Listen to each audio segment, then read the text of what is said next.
This is the City of Waupaca, first Tuesday of the month, City Council meeting. All right.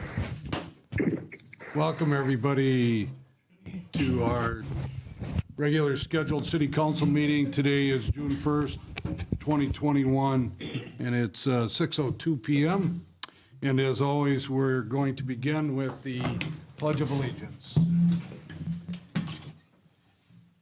Pledge allegiance to the flag of the United States of America and to the republic for which it stands, one nation, under God, indivisible, with liberty and justice for all.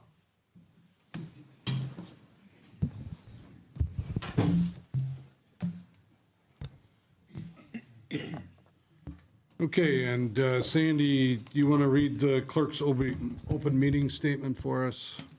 This meeting and all meetings of the Common Council are open to the public. Proper notice has been posted and given to the media in accordance with Wisconsin state statutes so that citizens may be aware of the time, place, and agenda of this meeting. All right, and also take roll call for us. Brian Smith. Here. Colin Dykstra. Here. Lori Chestnut. Here. Paul Hagan. Here. Alan Keeland. Here. Scott Perchatsky. Here. Dave Peterson. Here. Paul Mayo. Here. And Dimitri Martin will be 10 minutes late. Mary Fair. Here. And Eric Olson. Here. 9 present. We have a quorum. All right, and I also, as I've started when we went virtual and now we're back live, but we are introducing staff for those that are still watching us, virtually or on 991 or on Facebook. So I'll do that. Just introduce our staff. To my left, I have Aaron Jensen, our city administrator, Kathy Kaza, our finance director, Peg Burrington, our librarian, Tom Hart, our city attorney, Justin Behrens, our director of public works, Andrew Whitman, Parks and Recreation director, Brian Hosell, our police chief. Josh Warner is in the building, but he's behind the scenes. He's our IT person. And then we also have Sandy Stibbs, who's our city clerk. And then virtually we have Jeff Sanders with us and our zoning regulator. And then we also have Beth Christensen, who is the airport representative for us tonight too. So that should be it as far as staff and council members are concerned. You have a consent agenda that was sent out to you. Sandy says that there's no additions or deletions to that consent agenda. So unless there's an item that council would like to see moved from the regular agenda or the consent agenda to the regular agenda where we would act on that individually, is there anybody that would like to see an item moved to the regular agenda? Otherwise, I'd be looking for a motion to approve. Move to approve. Second. Motion by Chestnut, second by Peterson, that we approve the consent agenda as printed. All in favor signify by saying aye. Aye. Against, say no. Motion carried. Regular agenda, of course, we had that one addendum that got mailed out on Friday, but otherwise there are no additions to that.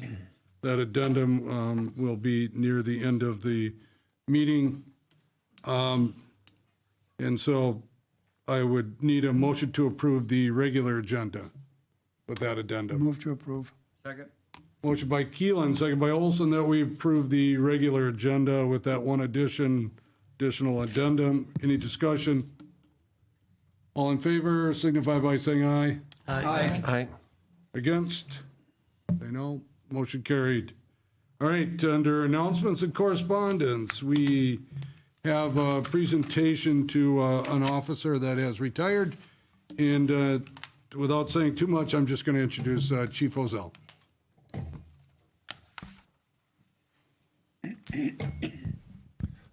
Thank you, Mayor. Diana Flatoff, can you come up here, please?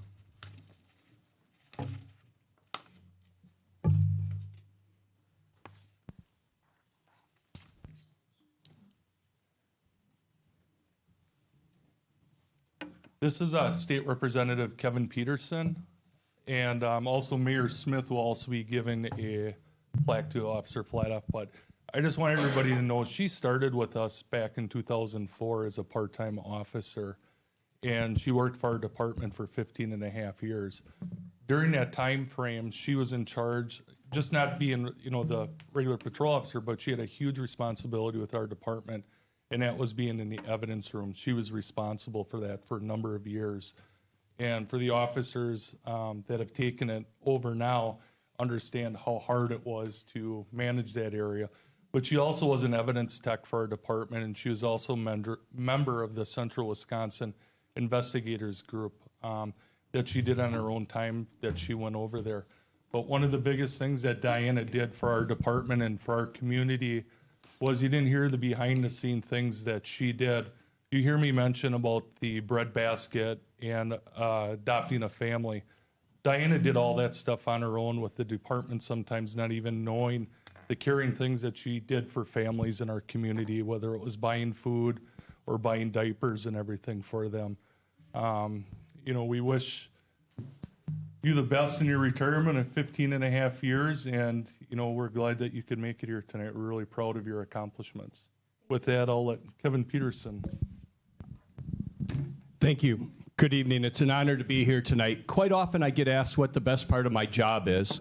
And the best part of my job is recognizing those in our communities that go above and beyond. If you look at the 40th Assembly District, Waupaca County, or even the city of Waupaca, it's just a flat geographic shape on a map. But I think we can all agree that it's the people inside that shape that make this a special community to live, work, and retire. So tonight, I am extremely honored to present a state citation to Officer Diana Marie Flatoff. Whereas Officer Diana Flatoff was born in Stevens Point and raised by her parents, Eugene and Lucille Pickert. After graduating from Stevens Point High School in May 1987, she attended North Central Technical College. In May 2000, she received a degree in police science as well as graduated from the Law Enforcement Recruit School.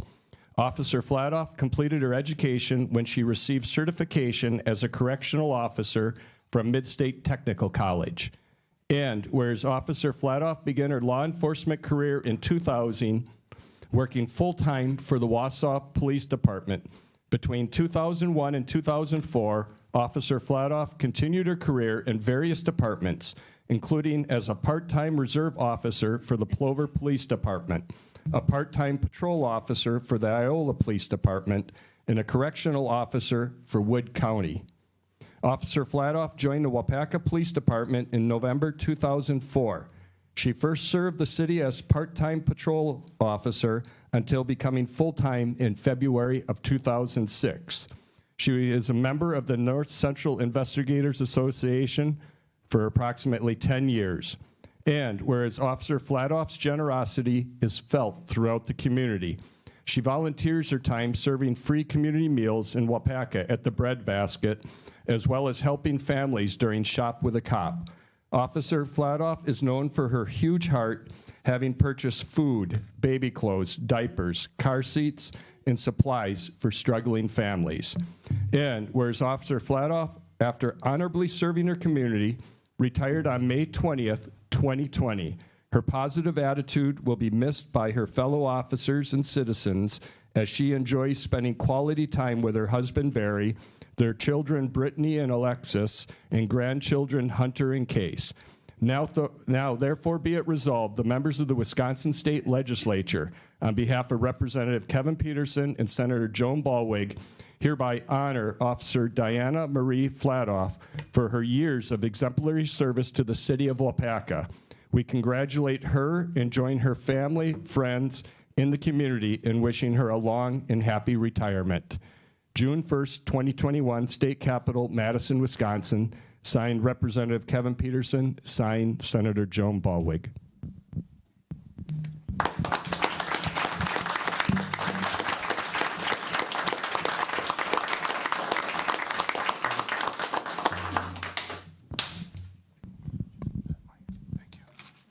You're gonna have to turn a little bit here, Diana, but Kevin, thank you for coming today. Much appreciated. We also have a plaque that the city is going to present to Diana. So this is coming from the city council, the mayor, and staff. And it's in recognition and appreciation for your 15 and a half years of service to the citizens of the city of Waupaca, presented by the mayor and common council on this first day of June, 2021.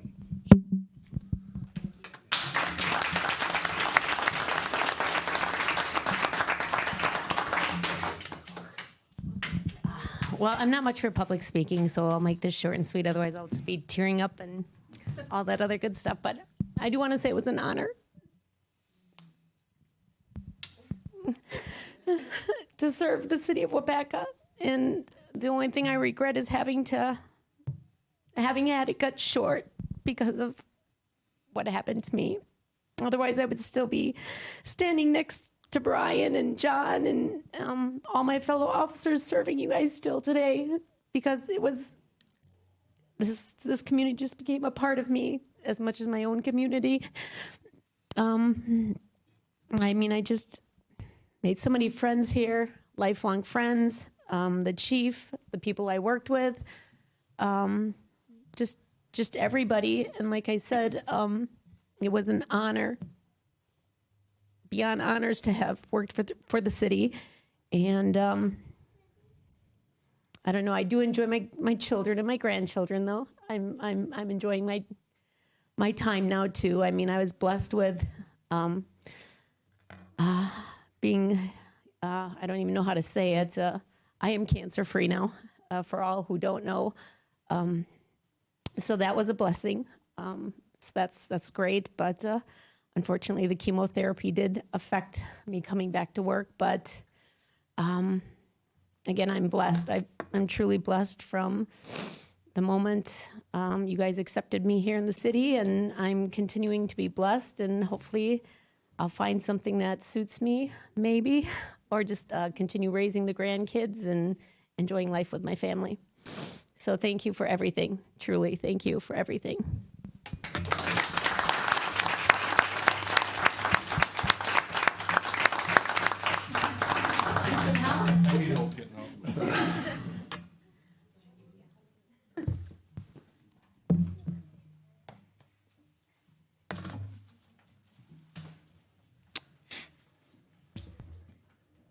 Chief, thank you. Nice job.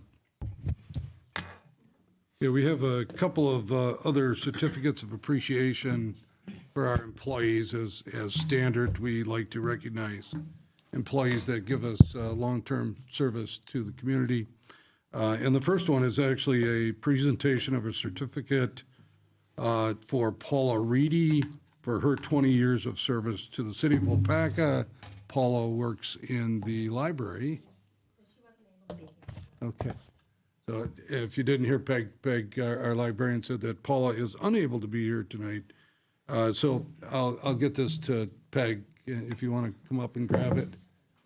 And it does say, this is a certificate of appreciation. This certificate is awarded to Paula Reedy in recognition of her 20 years of service to the citizens of the city of Waupaca. We do need to move that thing, by the way. We do. So, yeah, that's the second one we've had. Yeah. We're all good. Nah. Thank you. Thanks.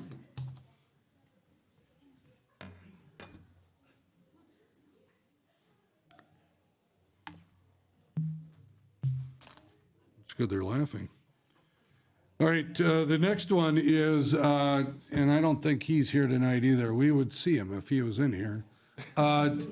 This is a certificate of appreciation to Jesse Landry for his 15 years of service to the city. Jesse works in the wastewater treatment plant. He's actually our man in charge down there, right? And again, this is for his 15 years of, 15 years goes by really fast, doesn't it? Unbelievable. So thank him from the mayor and also from city council for his excellent work. Thanks, Justin. Anything, Justin, you want to say?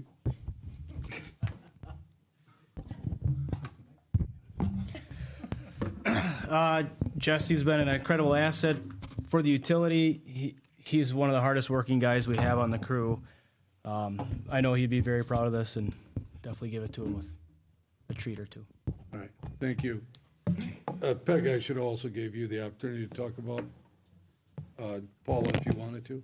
Yeah, Paula's been with us for 20 years and has done an incredible job in the children's department. She regularly holds story times and has been a real asset to our city and to our library. All right, thank you. Next up, we have Sarah Rybach is going to... She did join virtually. Okay. So she's going to talk about reaccrediting the Waupaca Senior Center. So Sarah, I'll turn it over to you. Thank you. The Wisconsin Senior Center is proud to announce that on May 21st, we had 3 representatives from the Wisconsin Association of Senior Centers come to recertify us for the next 5 years. Those state, can you hear me? We can. Yep. Oh, okay. Those standards are set by the National Council on Aging and the National Institute of Senior Centers. And the Waupaca Senior Center is one of 25 in the entire state that have that accreditation. So we're thankful to have done that. Great. Thank you. Sarah, Andrew, any comments? Well, I just wanted to add, I just wanted Sarah to be able to speak and let you guys know that. It's something to be proud of. Like she said, there's only 25 in the state, and there's a lot more senior centers than that. So incredibly proud of the senior center and the staff and what they do down there. And, you know, if she could dive into the process a little bit more, it's a long process. She's been working on that for over a year to make that happen. And so I'm proud of her and the progress that we've made down there. So, and Andrew, this is the second, so this would be like the 6th year, is that correct? Or is this?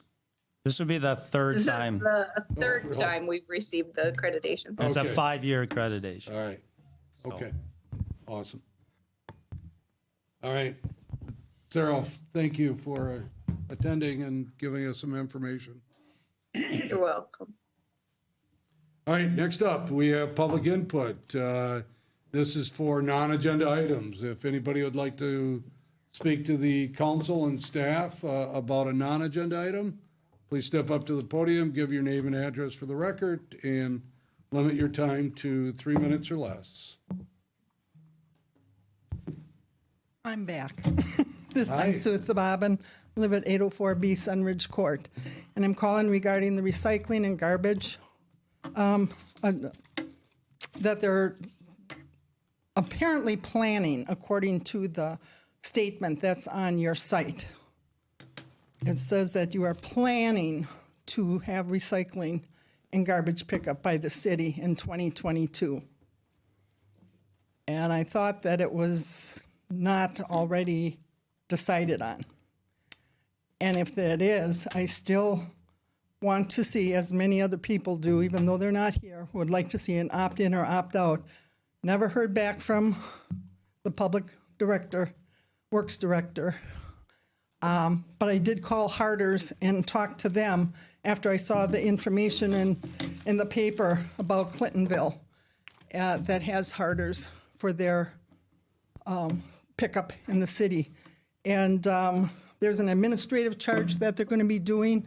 So I guess is that something, when I talked to Harders, they said there's no administrative charge, but yet according to the Clintonville thing, that there's going to be an administrative charge. So I don't know if that's the city that's going to add that on or whatever.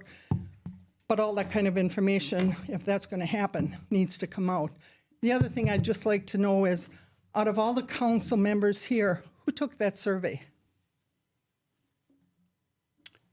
I'm assuming you're giving us a hypothetical question because we don't answer questions during public input. But there were 605 people that responded to that, but there's 6,047 people in this in our community within the city, and many people I talked to did not have that survey. So I guess if it's an agenda thing that you folks are going to push through, whether we want it or not, then I really, as many others, want to see an opt-in or an opt-out, because for seniors, when I talked to Harders, they said it would be a $15 to $16 at least charge per month, not the 10 or less, as what was indicated in the letter or the notes that came out from here.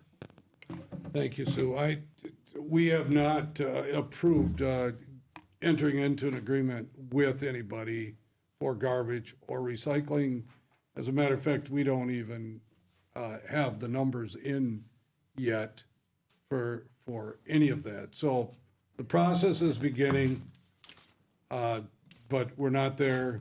I'm assuming this would be in ordinance form, so we would have to have a first reading and a second reading and also have a public hearing. So there are many opportunities yet for you to talk, and we did hear you twice now, so thank you.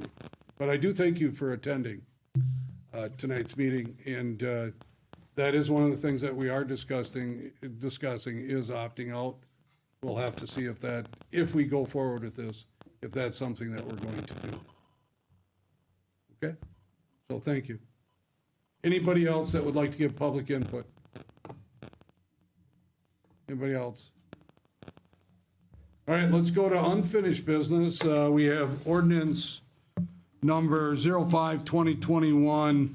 This is an ordinance amending Chapter 17 of the Waupaca City Traffic Code as it pertains to the operation and parking of motor vehicles in the public right-of-way and one-way streets. And this is actually the second reading. Justin, you want to just explain where this is? Yep. Page 72 of the packet is the ordinance. This is the second reading, so approval tonight would make it official. This pertains to or is affiliated with our Main Street project. We identified changing Sessions Street from the alleyway that's just west of Main to Main as one-way direction. The point was we have to try and get as much traffic, both vehicle and pedestrian-wise, to the North Main area to help those businesses there. Also, making it a one-way, we could add a few extra stalls, angle parking on Session Street in that same area. So the ordinance is shown in the packet on 72. The note, or chapter 4, or excuse me, it is note number 4 in chapter 7.045. The part that's bold would be the part that would be added to the ordinance, adopted tonight, but when we open the road, that is Main Street, North Main Street, it will be signed appropriately to enforce this. Okay, thank you, Justin. Anybody have any questions on the ordinance? Yeah, go ahead, Paul. Besides assisting businesses on North Main, what and the parking, what other benefits are there to this? The Session Street intersection has the pretty substantial bump outs there, so that should help with pedestrian movement. We also thought it would help for special events prior to construction. Arts on the Square, and Rotary, Oktoberfest, both had their special events up in that area. Strawberry Fest could utilize that as well. So having more area for utilize for that would be helpful. Thanks, Paul. Anybody else? Lori, go ahead. I just have a question. I want to be sure that there's enough room for fire vehicles and emergency to get through there, being the one way. That's not going to be a problem if there's parking or. You want to address that, Mr. Fireman? Well, typically, if I'm not mistaken, they use Washington up to Granite, correct? And then cross over if they need to Water Street. So they should not be using Sessions, but I guess in the account that it was an emergency, buildings, yeah. like a business there, Yeah. they can get there. Lights and sirens on, they can jump the bump outs if needed. And they would. You know, Yeah. so. Okay. Just wanted to make sure that's always a thought. Yep. Making room. Anybody else? Any questions? Okay, and as far as I know, City Hall has not heard any comments for or against necessarily. No, Mayor, we have not. Okay. So at this time, then, we'd be looking for a motion to approve this ordinance. Move to approve. Second. Motion by Martin, second by Peterson, that we approve ordinance number 05-2021. Any further discussion? Sandy will call the roll. Colin Dykstra, Aye. Lori Chestnut, Aye. Paul Hagan, Aye. Alan Keeland, Aye. Scott Perchatsky, Aye. Dave Peterson, Aye. Paul Mayo, Aye. Dimitri Martin, Aye. Mary Fair, Aye. and Eric Olson. Aye. 10 ayes, motion carried.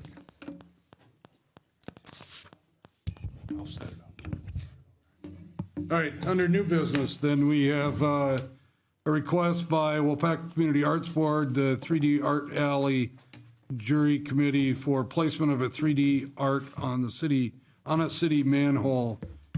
And I'll stop right there. And I'll turn it over to Aaron first. All right, thank you, Mayor Smith. Council, you'll see a memo on page 73 of your packet that I put together, and this was just really in conjunction with Ms. Lillian Bittman. And before I'm sure you guys have reviewed it, I will speak to this on the back end a little bit.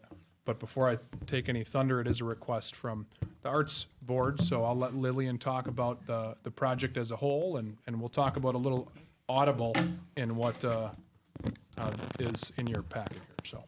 Okay, well, good evening, everyone. I'm Lillian Bittman. I'm with the Waupaca Community Arts Board, and the reason I'm speaking to you instead of Marcy, who's here, is because I'm the chair of the 3D Alley Art Project. And if you all remember in the very beginning, back in December and January when we started this, we were trying to come up with three-dimensional art, which would incorporate the facades, the back facades of the buildings using stairwells and pipes and meters and anything that stuck out from the building so that for passerbys, it would appear that the art was three-dimensional. We then did a contest, and we had more than 100 pieces of art submitted, and you all were gracious enough to help fund the project along with the community first. So we are now racing ahead, and we had a community-based jury who has picked out of that 100, 26 pieces of art. And that painting of that art will start next weekend on the buildings. But what I'm here today to talk to you about is one of those pieces of art was for a sewer grate. And so working with Aaron and also I've done all the permitting through Jeff Sanders for the buildings, we have one piece of art that goes on this sewer grate that we'd very much like for you all to approve tonight. And Aaron, are we going to talk about which grade? Is that what I'm passing on to you? Sure. Okay, Yeah, so good but transition. so at this point, just know that we have we've had all the permits go back and forth. So right now I have 17 approved permits. I have a few more to send in because we're having to work with some of the businesses. But when all said and done, we'll have 25 pieces of art on about 20 buildings, and it'll all be on the back of the building. So this is the alley side. And everything should be completed, I would think, by August, but we are dependent on the artist schedules. So that's why starting as soon as we can in June is really important. So thank you again for your support, and we're really looking forward to lifting Waupaca up with a lot of fun and beautiful art. So I'm going to let Aaron go ahead with the rest of it. All right, thank you, Lillian. So the change that we're going to talk about here is, as you can see in the attachments, we had originally located or designated a manhole that's to the west of Simpson's in the alley, close to the crosswalk here. One of the reasons that this was selected is because of the proximity to the sidewalk. Thought this was a safer area than others in the alley.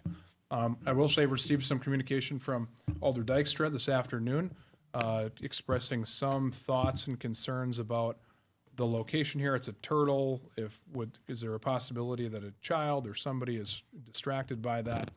And there's a vehicle that passes by. Justin and I talked afterwards, and we looked down in Rotary Riverview Park. I'm going to pull that up. There is another manhole cover. I can't zoom in any further, but you can see this little bump out off the sidewalk. This is another manhole that is in the downtown area that's located closer to pedestrian facilities or on the right side.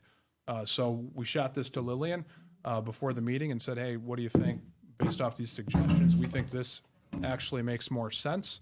And she said, sounds like a perfect solution and a perfect alternative. So rather than what you saw in the packet, we are recommending that this manhole in Rotary Riverview Park be used instead. So that's the change.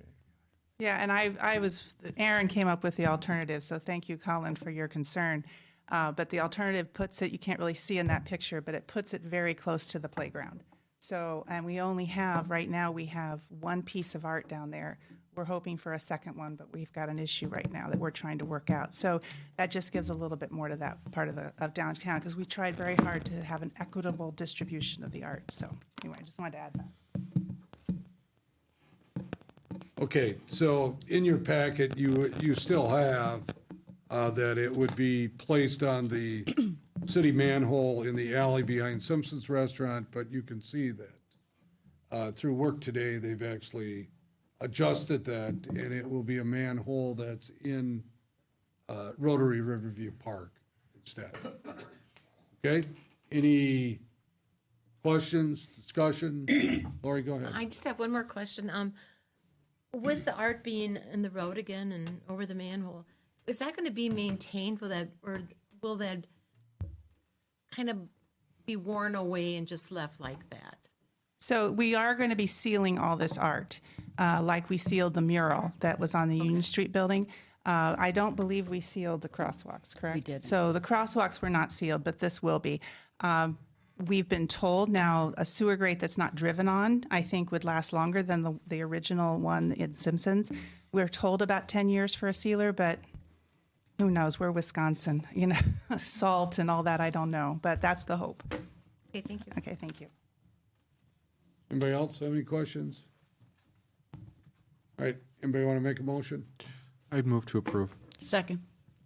Motion by Hagan, second by Fair, that we approve of the request from the Community Arts Board to place art on a manhole in Rotary Riverview Park. Any further discussion? All right, I do want to thank Colin for taking a look at that. I actually think this is a good change, but I also want to remind council too, this is why when we do something on city property, we get council approval before we do something. And this is a perfect example of that. So, all right, anything else? All right, this is voice vote. All in favor signify by saying aye. Aye. Against, say no. Motion carried. All right, thank you, Lillian. Good luck. Marcy, good luck. I thought you brought Lillian in just so we could reduce the length of the meeting. Oh. Oh. All right, I'm sorry, let's go on. Sorry.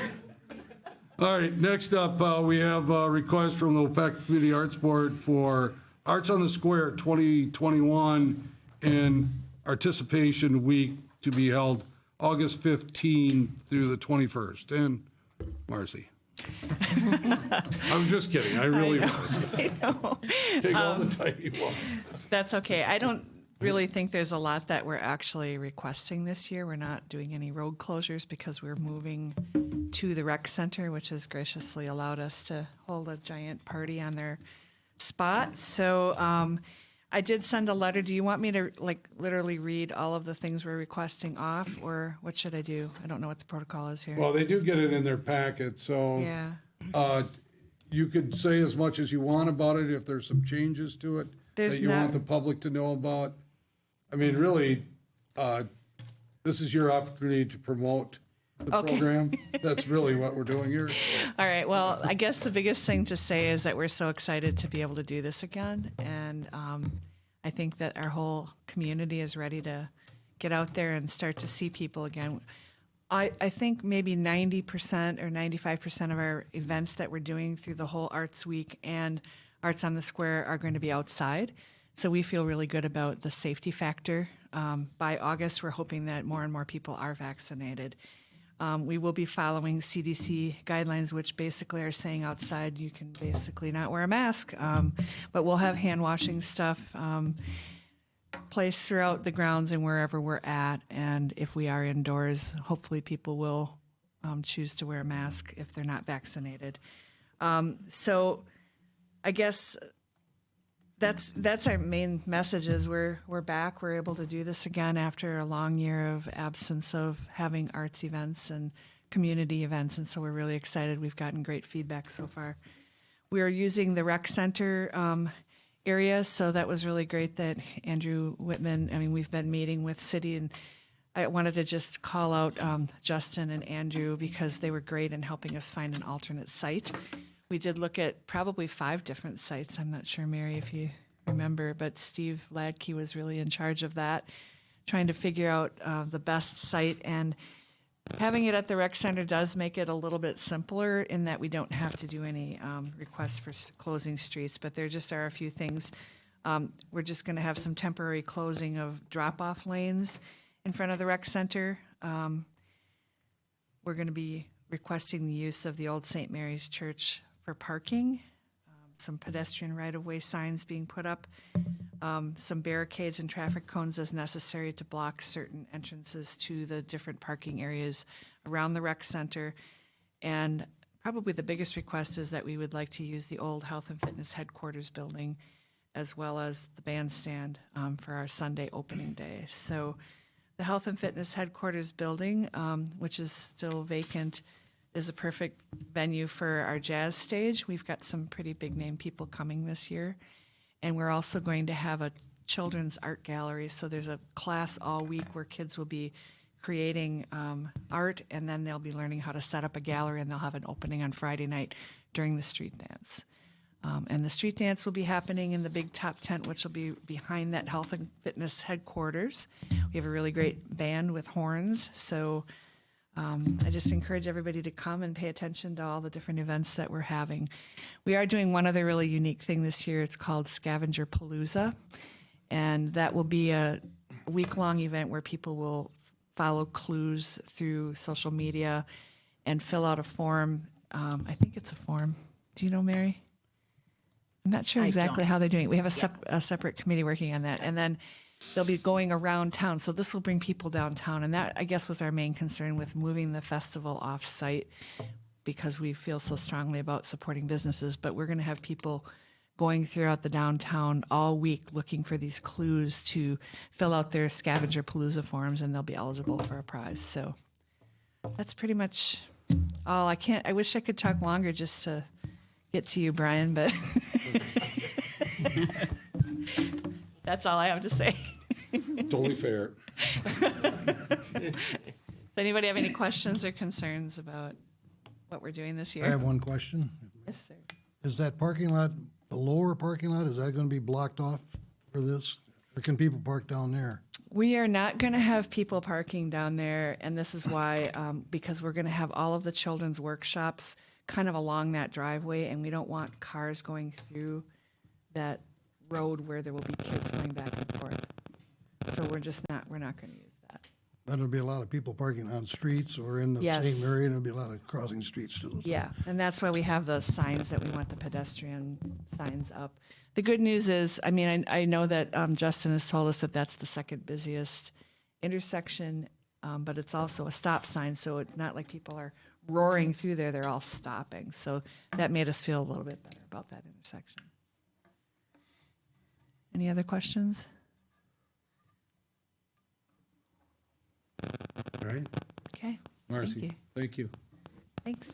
All right, so Marcy did indicate a number of things that city needs to approve besides the use of the rec department property, including the old Health and Fitness headquarters building, which is vacant at this time, of course. And then our gazebo on the city square here.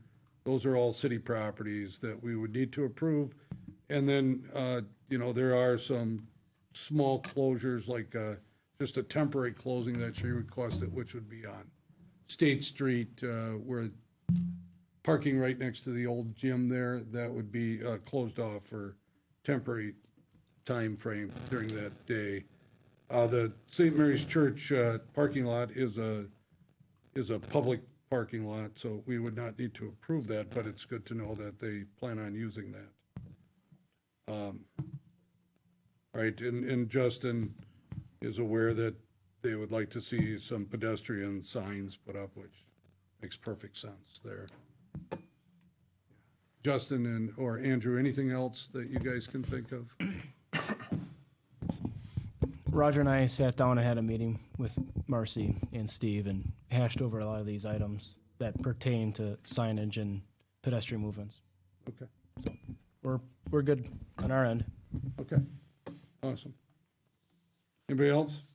I'm just curious, are we going to have food trucks? Yes. Really nice food trucks. Awesome. We happen to know there's a lot of vegetarian choices. That's good. Sell us. And meat. Yeah. Meat. All right. Okay, anybody else?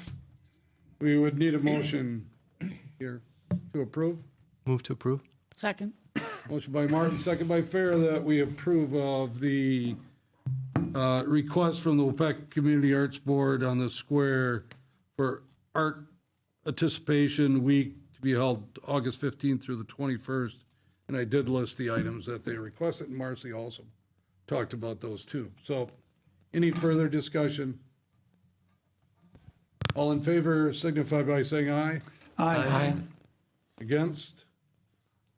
Motion carried. All right, and then this goes along with this. They're just requesting a temporary Class B retailer's license for the event. And this would be just on August 20th and 21st at the parking lot behind 415 School Street and the adjacent ground. So it's just for those 2 days, the 20th and the 21st, right? Okay. Any questions? Anybody would like to make a motion? Move to approve. Second. Motion by Ferris, second by Martin, that we approve the request for a temporary Class B retailer's license for August 20th and 21st in the parking lot behind the rec center. Any discussion? All in favor signify, oh, I'm sorry, Paul. I see on here that there's going to be, for underage individuals, there's going to be a wristband with an ID check. Will everyone have a wristband, and is there a differentiation between minors and not? We'll be having wristbands for the people who buy the beer tickets. So what we do is we sell the tickets at a separate area. We band the people when they go up to use their tickets to purchase the beer. The bartender, the licensed bartender, will make sure that they have that wristband on. Does that make sense? Yeah, I just was wondering what would happen if an underage individual took their wristband off, if they would be able to purchase beer or not, is what I was wondering.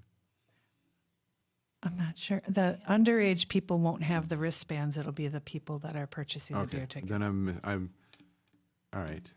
It says request waiver for underage individuals into event with ID check and wristband procedures. So. Oh, I see what you're saying. Yeah, so our procedure is that the only people that can purchase beer, they purchase the ticket, they get a band, and then the licensed bartender checks to see that they have the band on. Thank you. I appreciate that. You're welcome. Okay, any other questions? All right, ready to vote? All in favor signify by saying aye. Aye. Against, say no. Motion carried. Marcy, good luck. All right, next up, we have I see Mike is on now. Okay. So we have a request from H.H. Hinder Brewing Company to temporarily expand their outdoor service area for the July 4th parade. And the times he's requesting that expansion would just be on July 4th from 10 a.m. To 3 p.m. Mike, welcome. Hello. Any comments you want to make, Mike, about your request? We don't believe it'll be a long-term event. That the parade's at 11. We'd start serving at 10. The Lions will also be there cooking food. We're going to cone off the area so there's no vehicles up in front. We'll be carding people just like normal. We'll have the outside bar set up and the inside and have our regular bartender staff on. We may put a small tent over the outside bar, but nothing very big. We don't want to block anybody's view. And we assume it'll die down pretty quick, and we'll just put everything away, and that'll be it. All right, so you're okay with the 10 a.m. to 3 p.m. then? Yes. Okay. All right, and for those of you that remember, the parade obviously has been changed, and it actually starts at the middle school and will go down Churchill Street, so it will go right past H.H. Hinder, and that's the reason for the request. Okay, anybody have any other questions? Dave, go ahead. There will be room for people to still sit their chairs on the sidewalk in front of you, or Yeah, actually, our entire front parking area and the sidewalk will be wide open, so we invite, whether you're buying something from us or not, we invite everybody to come and enjoy it. Thank you. Right, anybody else? Anybody want to make a motion? I move to approve. Second. Motion by Keelan, second by Martin, that we approve the request from H.H. Hinder Brewing Company to temporarily expand the outdoor service area for the July 4th parade from 10 a.m. to 3 p.m. Any further discussion? All in favor signify by saying aye. Aye. Against, say no. Motion carried. Mike, thank you. Good luck. Thank you, everyone. All right, next up, we have a conditional use permit for Home and Away Ministries Incorporated at 705 West Fulton Street, and we have Jeff Sanders, our zoning regulator, on. Jeff, how are you? I am well, Mayor Smith. How about yourself? Good, thank you. You're on.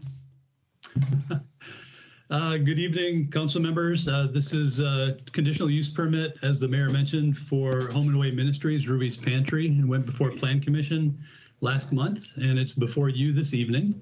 As you may recall, when we created the Fulton Street Corridor Overlay District, we allowed for any use that is a permitted use or conditional use in a number of districts to be allowable within the B4 FSC Overlay District as a conditional use. One of those uses is a distribution center. A distribution center is a permitted use in the I1 Light Industrial District. As such, it is a conditional use within the FSC overlay. Aaron, if you would not mind scrolling down to page 3, where you see the recommendations. There are a number of recommendations or a number of conditions that staff is recommending be imposed or placed upon this conditional use permit. These conditions were vetted by the Plan Commission. The Plan Commission added a few to it and modified it a couple. So the conditional use shall be operated, maintained, compliant with the requirements of the authorized site plan. Site plan was approved by the Plan Commission a couple months ago. All site improvements agreed upon under the terms of the site plan shall be maintained compliant with the site plan. Basically saying if any violation of the site plan were to occur, it is therefore a violation of the conditional use permit. So not only the site plan permit, but the conditional use permit could be revoked. The only use covered under this conditional use permit is the distribution center. Apologies for the typo on item D. 24-hour deliveries are allowable, subject to the prohibition against loud noises that you see before you. And refrigerated tractor trailers are permissible as a operation between the hours of 4 o'clock p.m. and 7 o'clock a.m. Friday night to Saturday morning. So basically that means trailers can be running overnight under those circumstances. All product and material storage shall occur within the structure. There is no exterior storage allowed, whether that be standalone storage or whether it be storage within trucks, trailers, and other such vehicles. Again, with the exception of the Friday to 4 o'clock p.m. to 7 o'clock a.m. I just mentioned. Ingress and egress shall be limited to West Fulton Street corridor. Property shall be maintained free of trash and debris. Any changes shall require an amendment to the authorized conditional use permit. Any additions to the structures or any additional accessory structures may require an amendment. That'll be something that the zoning administrator and economic development director will discuss. The conditional use permit is established for 6 months from the time of approval. At 6 months, the Plan Commission and Common Council will review the use, determine whether it was maintained compatible with the terms of the conditional use permit. At that time, the Plan Commission will make a recommendation to the council as to whether to continue the conditional use and for how long, or to revoke the conditional use permit. And finally, limiting the total number of tractor trailer and hauler vehicles used on the property to 15 per day. So any vehicle comings and goings that exceed 15 would be a violation of the conditional use permit. I'd be happy to entertain any questions of the council. Lori, go ahead. Okay, yeah, I do have a few questions. First of all, when it started out, there was 5, and then there was 7, and then there was 15. And I'm wondering how much study went into looking at what goes on at that intersection up there. It's the foot traffic, the bike traffic, the car traffic has all really expanded. And that intersection was changed. I have great concern for all the pedestrians, for all the traffic, for everything that's going along in there, because it's very hard to cross. And I think watching semis, I can just see them all the way across, like what would happen down at 54 and 10. You know, they want to go, they got to go. So they just think they're big and they go. But I just am very concerned, and neighbors are concerned, basically about how you're going to approach, Fulton Street. Are you going to go, how are you going to get out? Is it going to be, you're going to maybe look at going left, or you're going to maybe look at going right? But no matter what, your trucks will block that whole intersection going across. The speed is 35 miles an hour and does not drop down to 25 miles an hour until the alley entrance at the barber shop there. This traffic moves rather quickly at that stoplight. Once it's go, it's go. I've talked much, as Aaron might attest to, and I didn't talk to you so much, Justin. I didn't realize you were so involved in that. And asked for traffic studies, and I've asked for ways to ensure the safety of the people, of all people, because all people mean a lot to me. And I just would really feel devastated if that became an accident, a high accident area.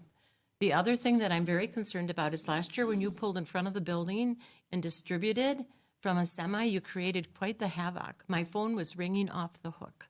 And I'm hoping that that was discussed with you also to not happen again. So that statement right there. Jeff, can you handle that second part of her question? Yes, sir, Mr. Mayor. As I understand it, Alder Chestnut, the use, and again, I want to qualify that or preface that with, as I understand it, the use would not be permissible without an amendment to the site plan.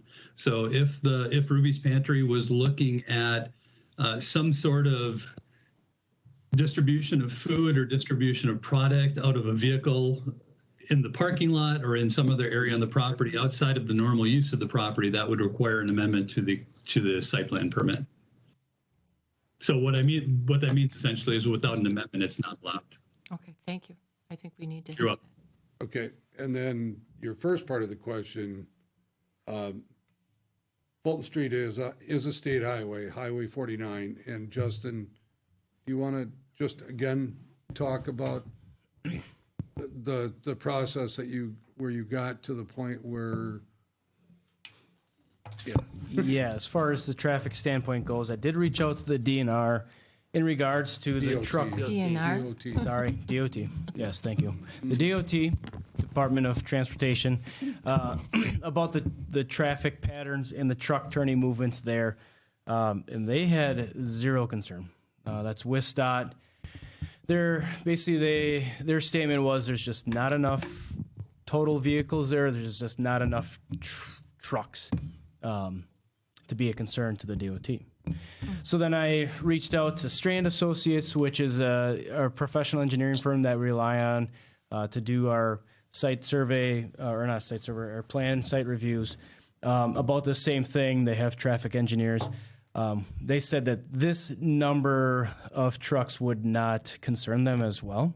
If there was a sizable increase to the trucks, say like double, so go from 15 to 30, then they would really like to take a look at it. There are some things that could be done to make it more safe, but at this point, the recommendations were it should function properly as is within a traffic engineering standard. Well, I live up there, right there, and I come out onto that every day. And I walk that area, and to get across, you have to go down to 49. There's no way you can just even go across to the other side. So I'm just wanting everybody to pay attention, and if you're going to be coming out of those driveways, to not come out of the one by the alley, but to just come out of those driveways further down towards Neville's, and kind of really be very cautious, because I would be devastated if something after all of this was going to not be in place to protect the pedestrians and the traffic. I know that the traffic does move faster than 35. You can be at 35 down on Highway 49.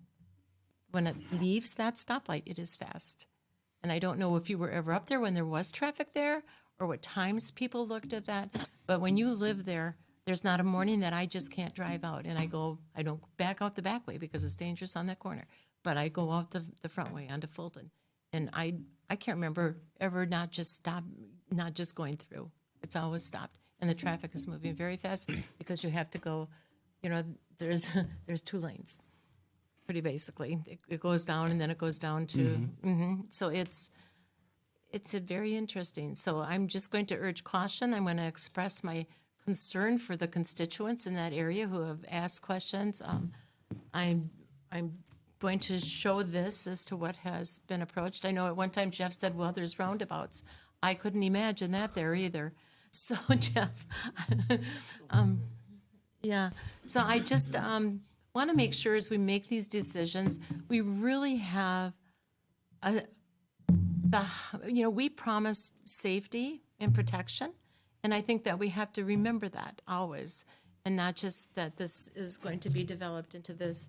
And like I said, it went from 5 initially. I remember that 5 semis, no problem. Then it was 7, and now I looked when this came out and did not know this prior that it's 15. I've always seen 15 parked down by the publishing company where they bought.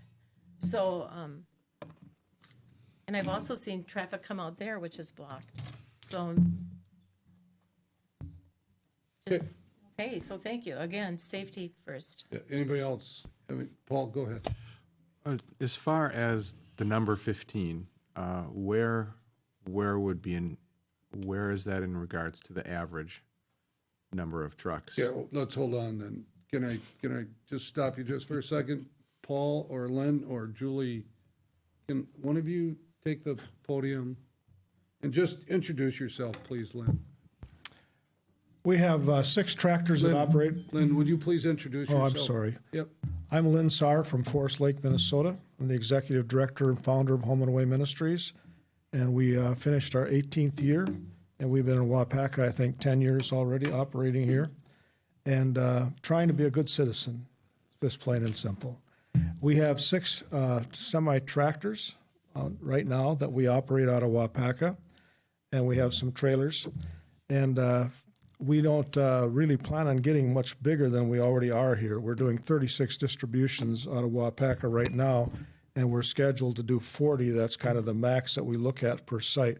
So we're not looking for huge amounts of trucks and trailers coming and going out of our facility. And I'm sure I'm guessing, a lot smaller than what it was used for in the past. And we're just not looking for the kind of numbers that you might be concerned about. It's not that it's just not the way it is. We just don't need the big numbers. Okay. Thank But you. I'm happy to answer any questions. Yeah, thank you. Did he answer your question? Well, I just was wondering what an average distribution weekend would be for the trucks that you would have in and out of there, please? There might be 5 or 6 trucks leaving on a Saturday morning, but we don't pick up food on Saturdays, and so we just do distributions on Saturdays. Okay? I have another question then. Hold on a second, Oh, I'm Lori. sorry. Let's let, you might be the only other person who has a question, but let's let other people ask here. So I guess 10 would not be, would provide 10 trucks per distribution or per day would certainly be over what you would experience. Correct, except we might have trucks coming in as well.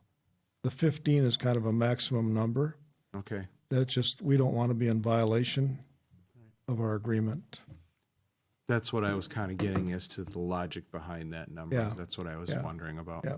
So thank you. All right. Eric, go ahead. So I'm trying to visualize, as far as what Lori's saying, and I guess my question to you is, at what are you going to be bringing trucks in and out of there at peak hours of traffic and maybe for cars and/or pedestrian traffic, or are you going to be doing it at other odd hours that maybe there's not going to be much traffic? Well, we would expect that the traffic would be limited. Lots of times if our trucks are going to Chicago to pick up food, they leave at 4 or 5 in the morning, something like that. And they're leaving early and they come back, but getting back in there is a lot easier than leaving if you got heavy traffic. And so we don't foresee any traffic jams or anything like that taking place.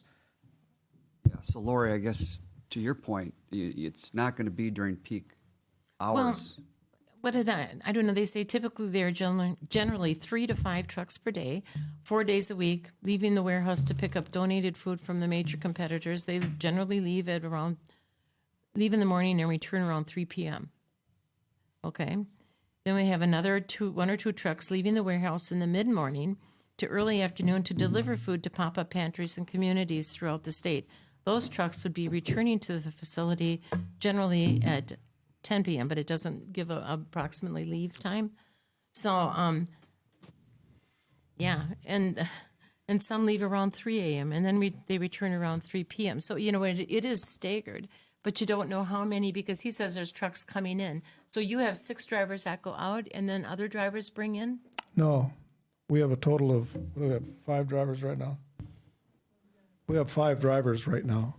So it's not like 10 trucks at a time running around or anything like that. It's all the same people, It's a limited circle of how we do this with as few amount of people as possible, drivers and trucks and everything. We can't just run all over the place and spend that kind of money to do this. It's not in the cards. Would it be thought then that your basic to get out to the highway from that would be to go left to get to Highway 10? Or how are you going to use 10 as your main and be turning left hours out of the facility? I believe that's what we have planned, yeah. Going out the driveway, going left. 10 is the main artery. Okay, anybody else have any questions? Go ahead, Colin. Jeffrey, you still on the line? This question's for you. Yes, sir, I am. You have in your letter K, you describe a hauling type vehicle. I think, at least I'm aware of what a tractor trailer is, but I'm not sure the definition of a hauling type vehicle and what that includes. I would have to defer to Justin Barrett on that. I believe actually, Justin, can I pass that to you? Sure. So I would assume a hauling vehicle would be certainly an 18-wheeler down to, say, like a box truck, maybe like a Hanson's moving van style box truck. U-Haul Yeah. type thing. You could ask Lynn what his vehicles are. That was my next question. Okay, I wanted so- to start with the definition and Sure. then ask Lynn. Lynn, thanks for being here tonight. What type of vehicles are you using?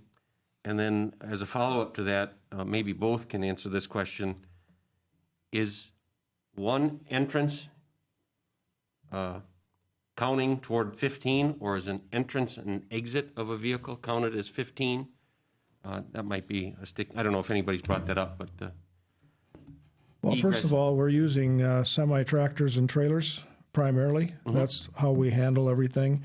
It's primarily because of the size and the amount of food that we get. Almost everything comes in by the semi-loads. And we don't. We also have a straight truck that we run out of Waupaca. That's a 20-foot box, maybe, something like that. And we haul sometimes for different reasons. There might be 7, 8 pallets or 6 pallets someplace that you pick up. We used to have a cube van over here, but we don't anymore, I don't think. And excuse me for if I don't know everything that goes on in every little corner. But we don't have any more cube vans here, but we may have another one as we go along that's used to pick up some things or deliver some things. But basically, we just run semis. That's our primary thing. And the food comes in, we go someplace, and they fill the truck, and we drive it back here and unload it and sort it and get ready for distributions with it. So the answer to your 15 is it counts coming in and going out. So it's a total of... That'd be 2? That's 2. So if they go in, that's 1. If they come out, that's 2. Okay, great. So it's a total of 50 per day. Okay. And then one follow-up question for you, Lynn. As I look at that property between your property and the barber shop, there appears to be parking area and alleyway. And as far as the refrigeration vehicle that'll be stored somewhere on site overnight on Friday, can you assure that it will not? There's plenty of room on the other side. Right. Easy enough to assure that it's not stored on that side of the building. The side of the building where the car dealership is, Yep. that's where the tractors and trailers will run. Good enough. The other side of the building is, I don't even think about it, to tell you the truth. I mean, we'll do everything on the one side. The residents might. Anyway, that's why I brought it up. Thank you. Yep. Anybody else have any questions? I have a question. I'm not sure if it would be directed perhaps to the chief. Back when Cherney Cheese was operating there, do we have a sense of how many vehicles they had going in and out and whether there were any accidents during that time? Now you're testing my memory. I was here when Cherney was operational. I don't remember any accidents that I'm aware of. I do remember that there was a few problems with tractor trailers at times trying to get in and trying to get out. If I remember right, the biggest problem was when they were trying to back in. But that's going back 20 years. So but I don't ever remember any injury accidents or anything like that. And that intersection was a little different at that time. Hillcrest was cut at an angle. We didn't have a turning lane there. So I think the most important part, as Alderperson Chestnut said, that using those driveways that are furthest to the west would probably be the most effective with the tractor trailers going in and out. The lot is big enough that we don't need to back in off the street ever.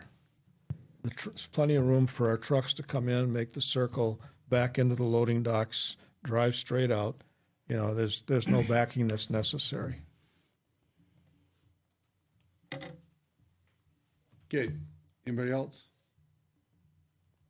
So as Jeff had talked about earlier, we did have this discussion at City Planning Commission. It was a quite long meeting, and we did make some changes that I think were requested by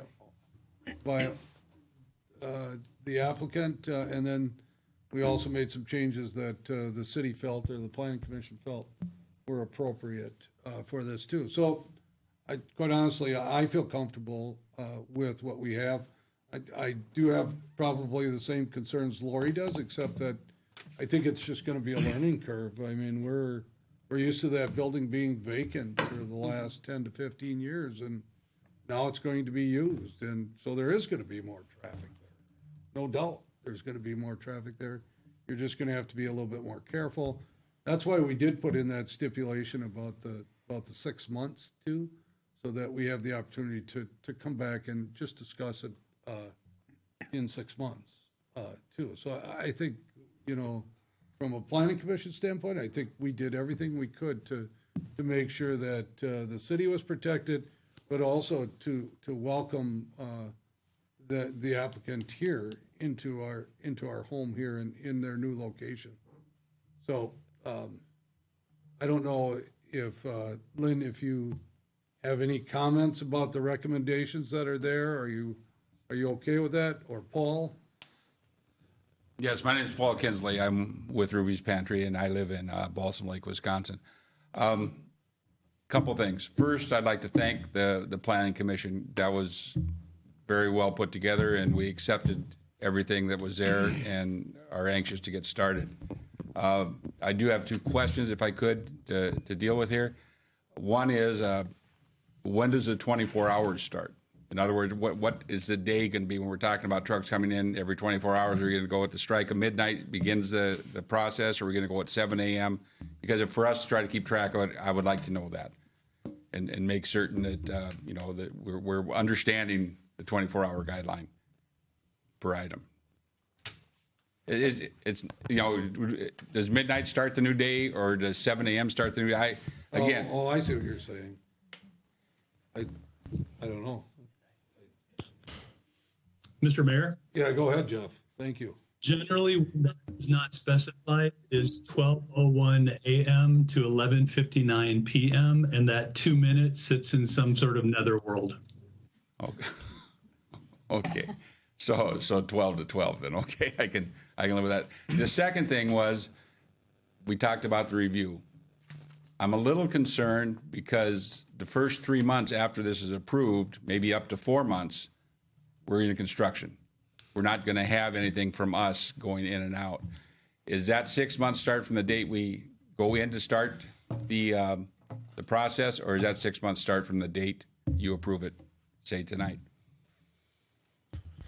Jeff, you want to talk about that? My understanding, Mr. Kinsley, is that the clock starts ticking upon Common Council approval of the conditional use permit. So if the council approves it tonight, the clock would start ticking tonight. Now, that said, the Common Council has the authority to impose additional requirements on the conditional use, and it can put other conditions on it. So I think the ball is in the council's court tonight. So if they felt more comfortable, Jeff, with a longer period of time and council felt okay with that 6 months could be changed. Yes, sir. The Plan Commission works for the council and is a recommendation body or a recommending body. In the end, it's the council's decision. So are you suggesting that? What I would like to suggest is that 6 months from the date we take occupancy in the building moving forward, because the first 4 months are worthless. Well, as long as construction is going on, we can't operate out of there.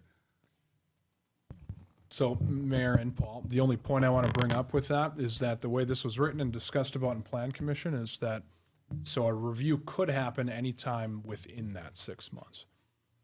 So it didn't have to necessarily wait till the 6 month date to have the review. Okay. If it was observed and there was a problem that needed to be taken care of or addressed or fixed, it could have been reviewed anytime within that 6 months.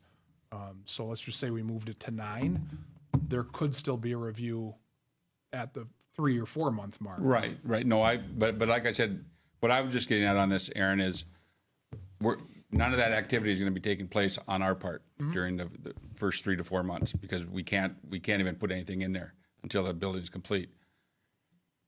In my mind, and it's pretty puny at times, that doesn't make a lot of sense because it's wasting time for everybody, I think. I mean, then we only got 2 months to look at something, and you might not even be able to make a good decision based on 2 months of operations versus 6 months of operations. I think it's pretty simple, quite honestly. It sounds like we want to be able to have as much data as we can once they're in operation.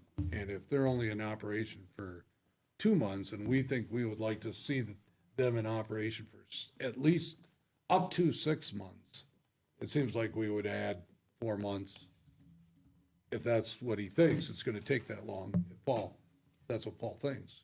We could, I'm just throwing this out here. Instead of 6 months, we could go with 10 months. And I think that's fairly simple. Alan, you got your hand on the mic, so. Okay, I'm sorry. I was ready to talk, but Go ahead if you're ready. well, I'm ready to make a motion. Okay, go ahead. I would move that we accept the, that we approve the proposed use with the conditions that were outlined in Mr. Sanders' memo, except that under J, we trigger the 6 months at the beginning of occupancy of the building. I think that creates a problem though, right, Jeff? Right. Sorry for interrupting your motion. I think legally that's fine. I think Okay. it's a little bit more cumbersome than just making it 10 months. But I think if it's stated specifically that the conditional use permit takes legal effect upon issuance of an occupancy permit, I think that's fine.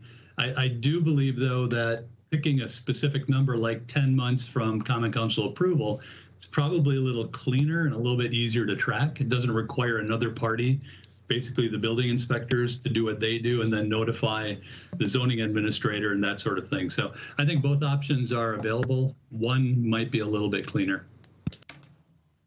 Are you okay with your motion? I can amend it according to. Well, it's up to you. I would rather see it triggered by occupancy. Okay, so that's your motion. Yes. So 6 months from occupancy. Yes. Okay. All right, do we have a second? We have a second. Okay, so motion by Keelan, second by Mayo, that we approve the conditional use permit with the 11 conditions that are listed in your packet on page 3, pages 85 and 86 of your, the only change would be that under number 6, it would be 6 months from the date of occupancy, which we're projecting to be about 10 months. Okay, sorry for adding a little bit to that. All right, any discussion? Yep. Go ahead. So I'm looking at on page 100 the overview map of the site, and has any thought been given or has it been considered to potentially create a new entryway a little further to the west so that the semis could maybe angle a little bit more in the direction that they need to go, as opposed to having to come out 90 degrees and swing a big arc? Can I hold up just a second? Because Jeff, you're going to have to help us again too. The conditional use has nothing to do with what Dimitri's talking about right now. That was approved under the site plan. Is that correct? Yes, sir, that is correct. Okay. So that might be something that we talk about once we see how it works, but we have already approved the in and outs of, yeah. Okay, Dave, Pete, you had a question? I think I'm going along with Alan's idea of wait until they officially take over, because are we going to be worrying about construction trucks and lumber and counting all that in that 4-month time period? And I don't think they can blame them for that. Yeah. How are we going to sit there and watch that? I don't know. Yeah. That's my thought. That's a good point too, Dave. They're, electricians, plumbers, et cetera, are going to be driving in and out of there, and could be more than 15 times. It could be less than 15 times. That really has nothing to do with the operations, and that's what you're saying. Yeah, so that does make sense. I have a question. So how do we know the exact date of occupancy? What's the process for that? I can report on that. Our building inspectors they'll issue an occupancy permit, and we will track it from there and then extend it 6 months. Okay. So it won't be that cumbersome. Okay. And you'll send out an email. Yes, sir. To that effect. Thank you. Okay. Anybody else? Any other comments? All right. Thanks. We'll have Sandy call the roll. Colin Dykstra, I approve. Aye. Lori Chestnut,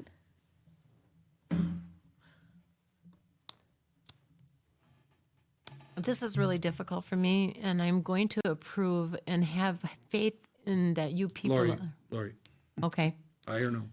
I'm going to approve hesitantly. Aye or no? I go back and forth in my mind, so I'm going to just go no. Paul Hagan, Aye. Alan Keelan, Aye. Scott Perchatsky, Aye. Dave Peterson, Aye. Paul Mayo, Aye. Dimitri Martin, Aye. Mary Fair, Aye. and Eric Olson. Aye. 9 ayes, motion carried. All right, good luck to you. Thank you so much. Yep. Thank you so much. All right, next up, we have, the street department is buying a new pickup truck and a 1-ton dumper, and that brings up Justin. Thank you, Mayor. Page 101 is my memo. So I've mentioned this before. We were unsure if we could get this equipment this year. Roger's been working very diligently on this. Was able to round up a couple pieces for us. On our capital plan, we wanted to replace one pickup truck and then a 1-ton dumper. The pickup truck is from 2005. It's the GMC. The cab is rusting out. There's even a hole in the floor. The pickup or the 1-ton is the diesel engine. We're trying to phase those out in our smaller trucks just because the way they want to run, diesels want to run for a long time, very hard. And we're working within the confines of the city. It's start them up, it's move a little bit, shut them down. And it's starting to age on us. And Jake Waller, our mechanic, watches his maintenance on these vehicles very closely. And these were a couple we identified a couple years ago. So with having this on our plan to replace, Roger worked through Ewald Automotive Group. They have the state contract for vehicles, meaning that it's a cooperative purchasing agreement. So the state has already put forth all the effort to make sure that we're getting the best price for these pieces of equipment. That, as most of you remember, was updated in our procurement ordinance to allow us to go through these. And having bid out several trucks in the past, most of them have gone to Ewald, especially the 3/4 ton pickups. I put both of them on one memo just because the pickup came in slightly over budgeted by $1,300. Again, we attribute that to the chip shortage, driving costs up. The 1-ton dumper, however, was under budget by $3,400 approximately. So we combined the two budget numbers and we're under on our capital plan. Following the memo is the quotes or the proposals. You can see all the details and the options that are in there.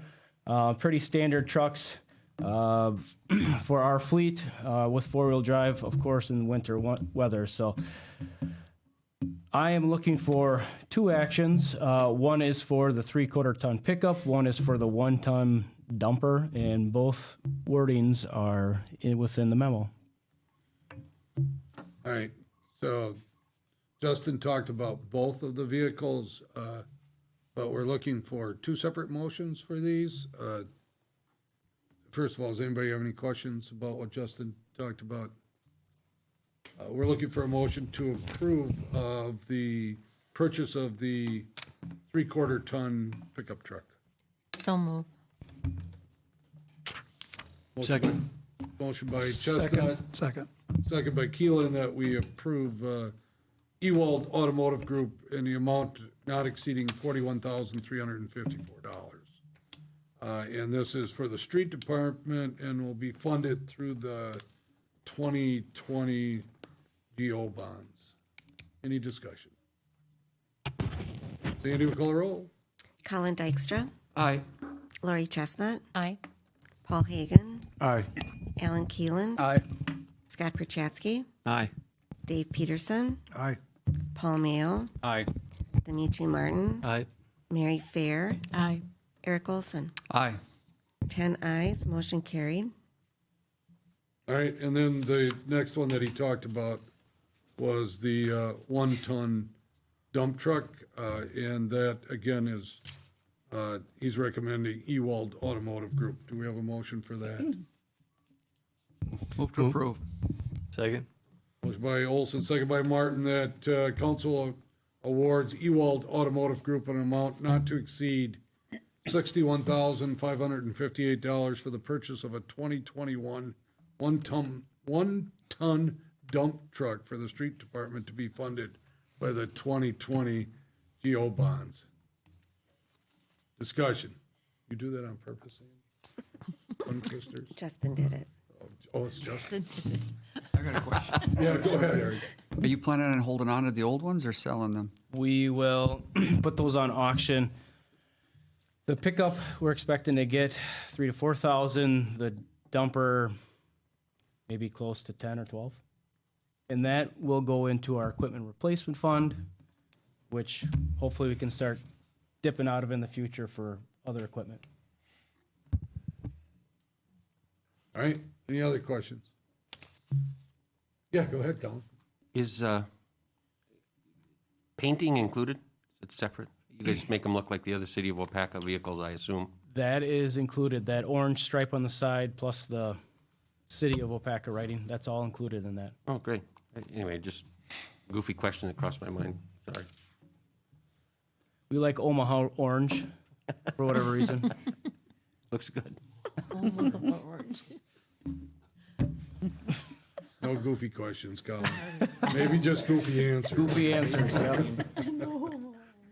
All right. Sandy will call the roll. Colin Dykstra. Aye. Lori Chestnut. Aye. Paul Hagan. Aye. Alan Keeland. Aye. Scott Perchatsky. Aye. Dave Peterson. Aye. Paul Mayo. Aye. Dimitri Martin. Aye. I'm sorry. Mary Fair. Aye. And Eric Olson. Aye. 10 ayes, motion carried. Resolution thank you, Justin. Resolution number 1488, this is adopting the Waupaca County All Hazards Mitigation Plan. Aaron? Thank you, Mayor Smith. On page 121, you'll see a memo actually from Andrew Carlin, who's the Director of Emergency Management Office at the county. This is a plan that is actually kind of in its second update, or I guess first update. It was the original plan got adopted in 2016. And probably the thing that council should know most about this is what he outlined. It shouldn't cost anything, but it also, if we do not have this, we're not eligible for FEMA funding. This plan is it's a document about this thick, and it outlines floods, tornadoes, winds, hail, all of that, how often it's happened over the last X amount of years.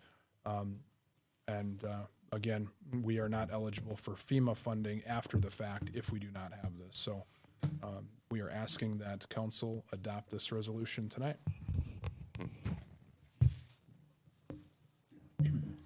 Anybody have any questions, discussion?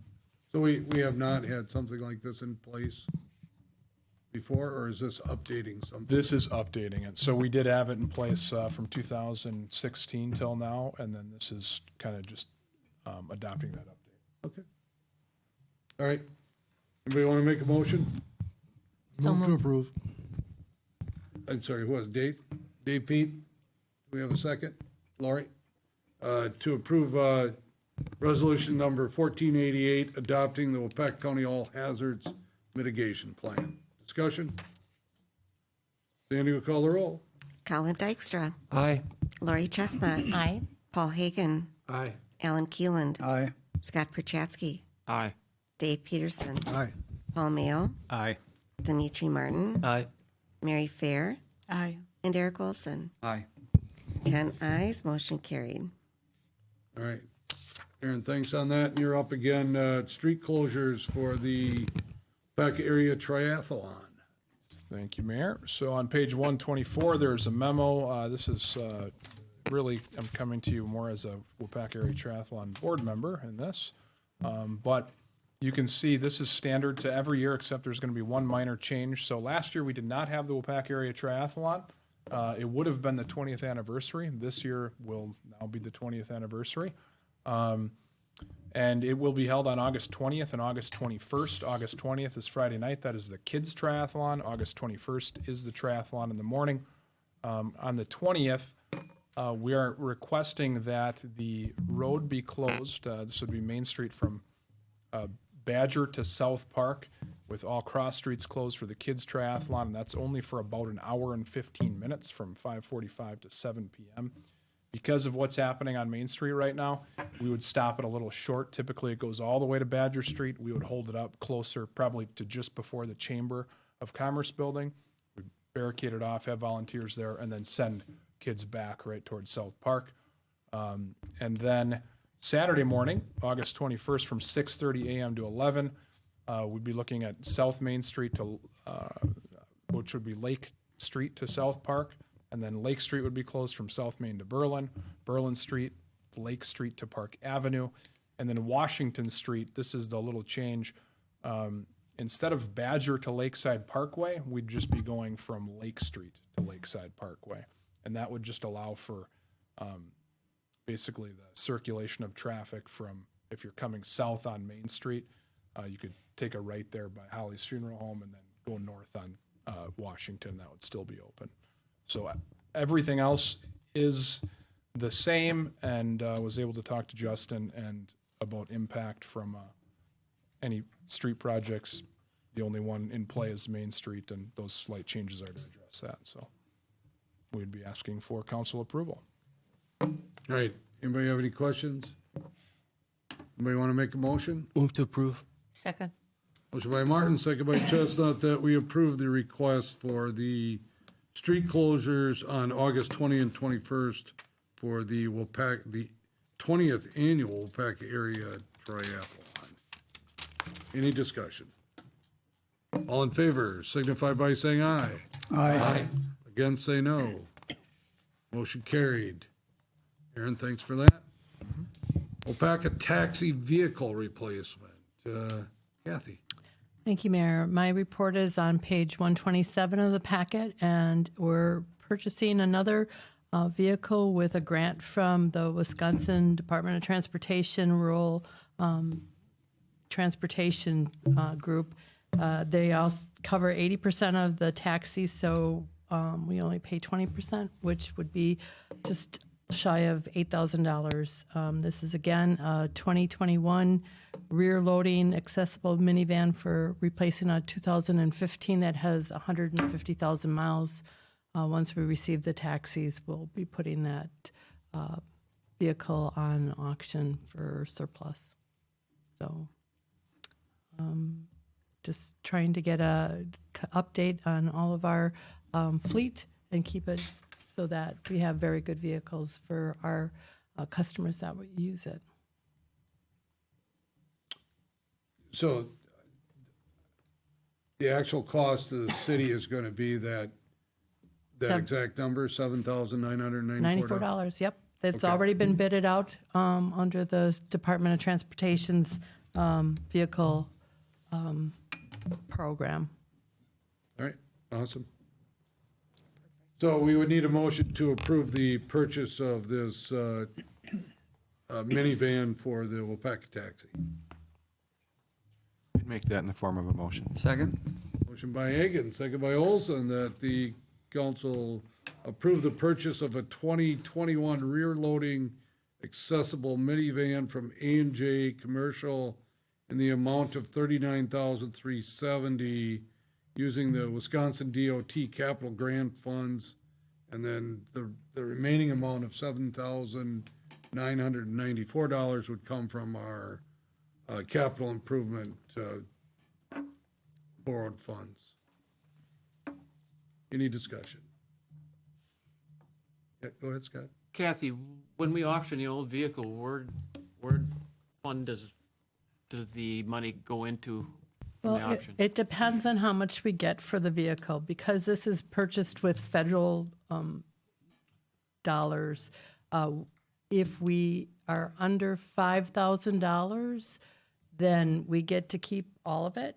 If it's more than $5,000, we have to give 80% of that money to the state, and we only keep 20. So I was wondering, thanks. All right, any other questions? Sandy will call the roll. Colin Dykstra. Aye. Lori Chestnut. Aye. Paul Hagan. Aye. Alan Keeland. Aye. Scott Perchatsky. Aye. Dave Peterson. Aye. Paul Mayo. Aye. Dimitri Martin. Aye. Mary Fair. Aye. And Eric Olson. Aye. 10 ayes, motion carried. All right, next up is one thing to be talking about right now, snow removal equipment at the airport. And I know Beth Christensen is on virtually with us, but Kathy, I have your name on this, so. Yes, we have been waiting a long time for this bid that the Bureau of Aeronautics has put out for the equipment. It's been out several times.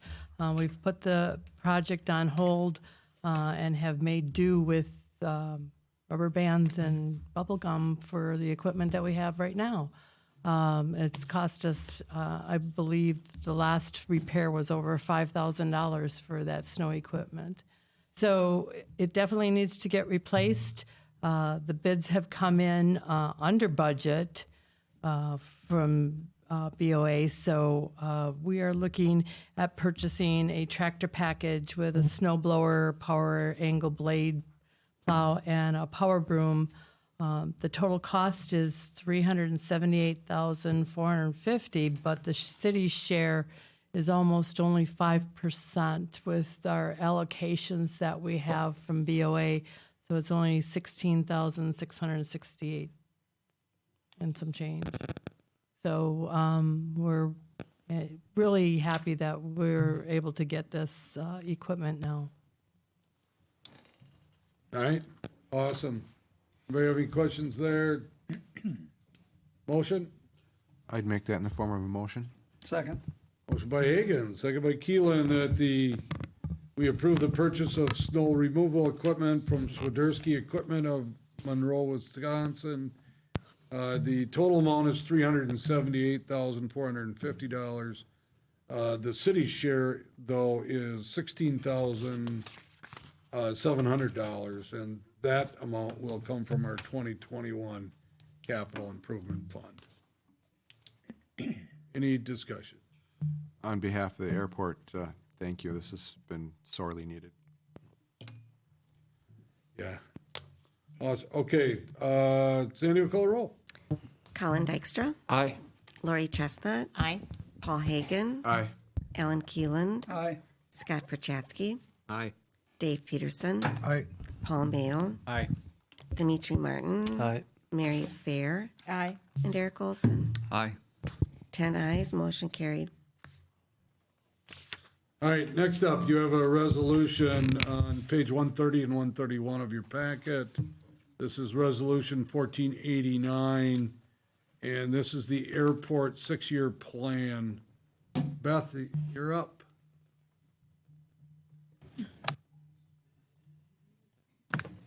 Sorry. Thank you very much, Mayor. Yeah. Let's see. So this is the annual 6-year plan that we do that with the BOA every year. With this plan, we always get the $150,000 from the BOA to put towards our projects in the future. So the biggest change that I have on there is to bring in a master plan, talking with the BOA and all the changes between the city and the BOA and everything. We thought that'd be a very good thing to do for the airport. It'll set us up for the future for it'll get everything updated with the BOA for the city, and it'll also give us an idea of what our future projects will be needed for the airport.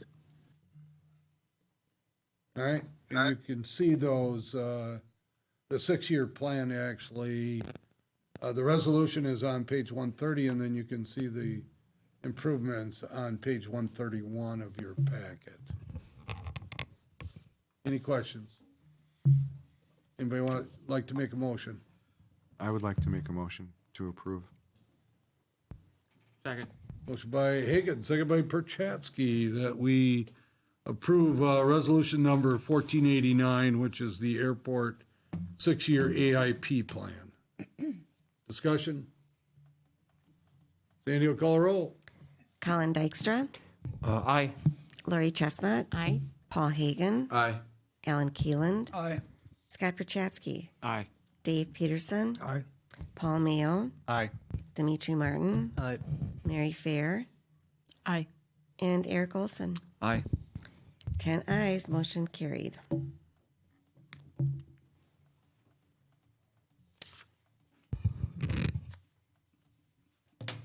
Okay, next up, you have in front of you on page 132 through 135. This is license report number 1541.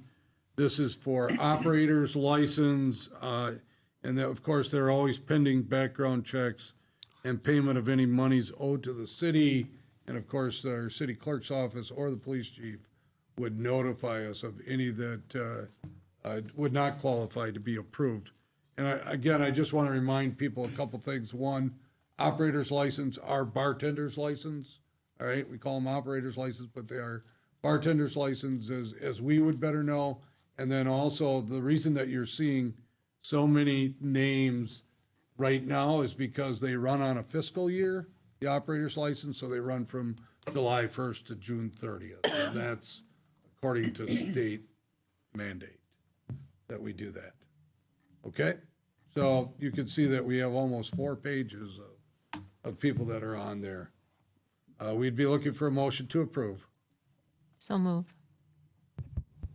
Second.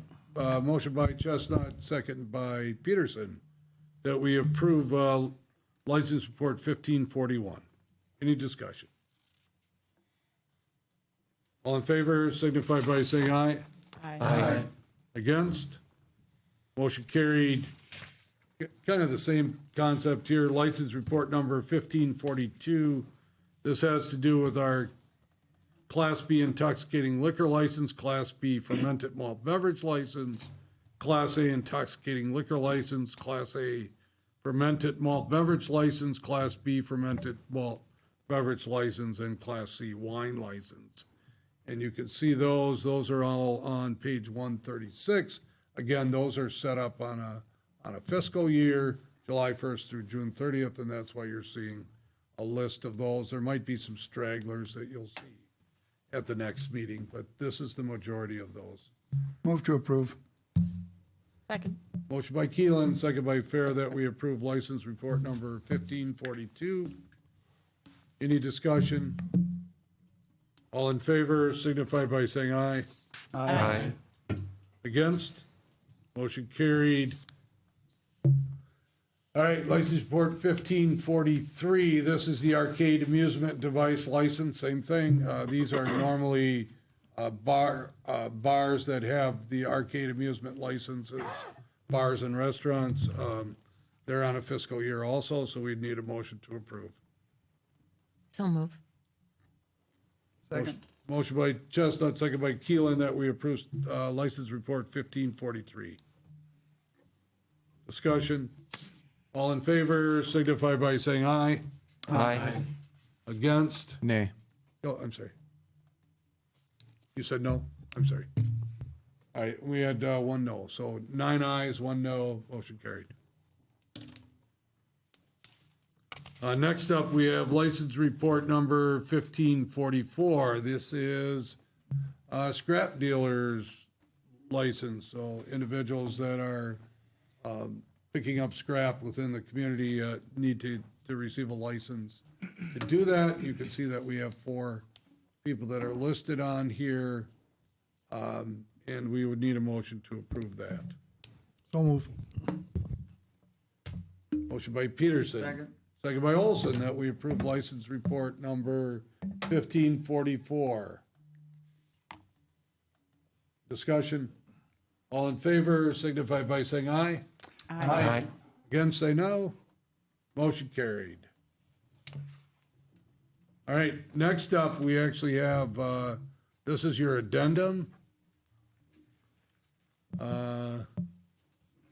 if I can pick it up here quick. I am not going to be able to. So, thank you. All right, so this came in your packet. It came on Friday, but it didn't come with your regular packet. Okay, this is a request. Now, the request is from Russell Reeves, the agent for the Waupaca Hospitality Corporation, to discharge a firearm within the city limits for the removal of up to 5 sandhill cranes per their Department of Interior U.S. Fish and Wildlife Service permit. And you, in the packet, you notice that there was a permit that was given by the Department of Interior U.S. Fish and Wildlife Service. But within that permit, it also states that you must also get approval. If you look at the top of the second page there, it says you need authorization also from the local authority, and that's why it's here in front of you today. Now, I know Russ isn't here because you don't look like Russ. And your name is? I'm Russ. Oh, you are Russ? You don't have a hat. I don't have a hat or a beard. Oh, my gosh. Okay, so you are Russell Reeds. I'm sorry.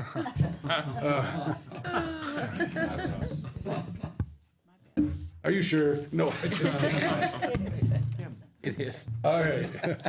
Thanks, Sandy. Leave it to the clerk. Oh, my gosh. I owe you one. All right. That's the guy that voted, is Russell. Does anybody have any questions on this? Do we want Russ to come up to the podium? Yeah?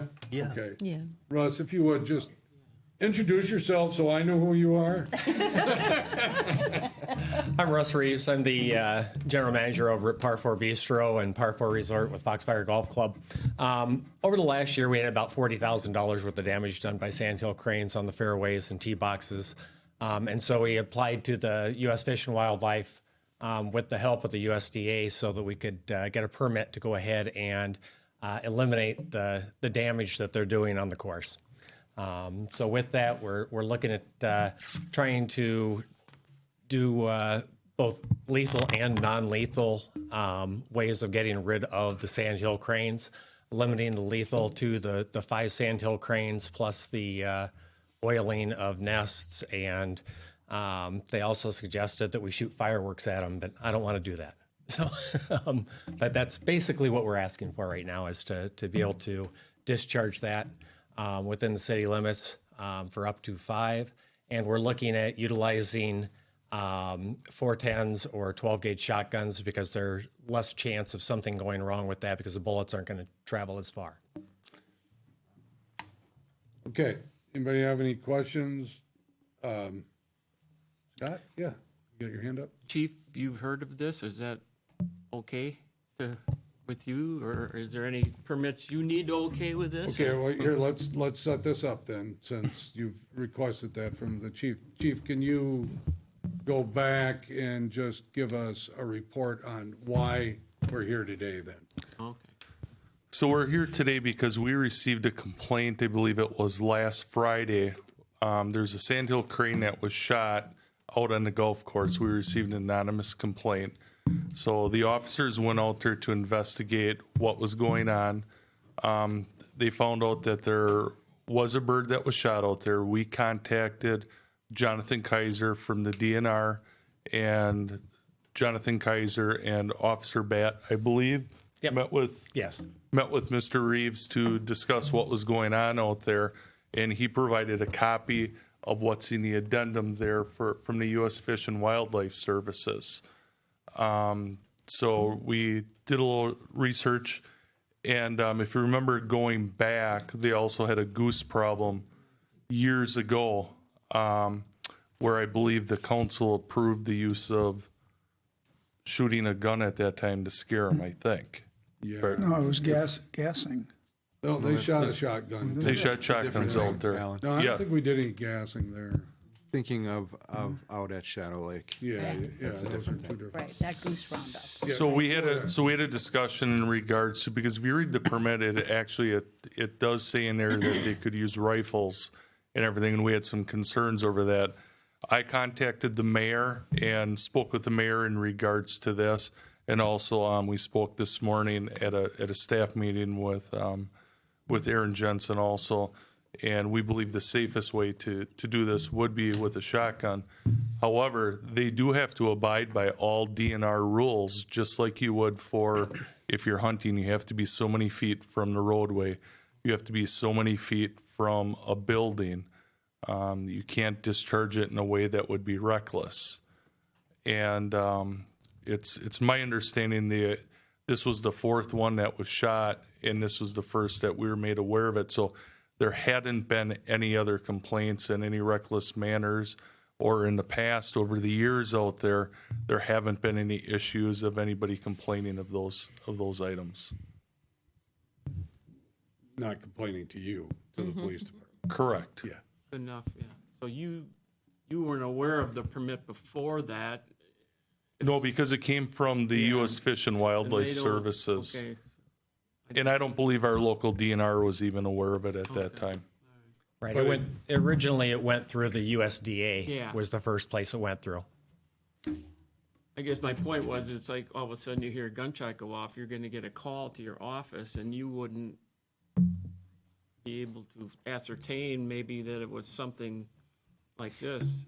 You would be more worried about it was something violent. I guess I was wondering why you weren't notified that we may be discharging a firearm on city limits. I guess apparently that's not USDA's job. The answer to that really is, Scott, that's why we're here tonight. Yeah, well. They did not follow proper procedure. Okay.